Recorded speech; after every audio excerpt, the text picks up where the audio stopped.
మాజీ మంత్రి సిద్దిపేట శాసనసభ్యులు హరీష్ రావు రుణమాఫీ పథకం అమలు విషయంలో ప్రభుత్వం విడుదల చేసిన మార్గదర్శకాలు చూస్తే రైతుల వలపోతల కంటే వడపోతల పైనే ఎక్కువ దృష్టి పెట్టిందన్నది స్పష్టం.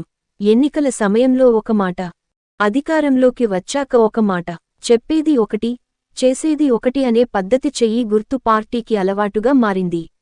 డిసెంబర్ 12, 2018 వరకు ముందున్న రైతులకు వర్తించదు అనే నిబంధన అసమంజసం.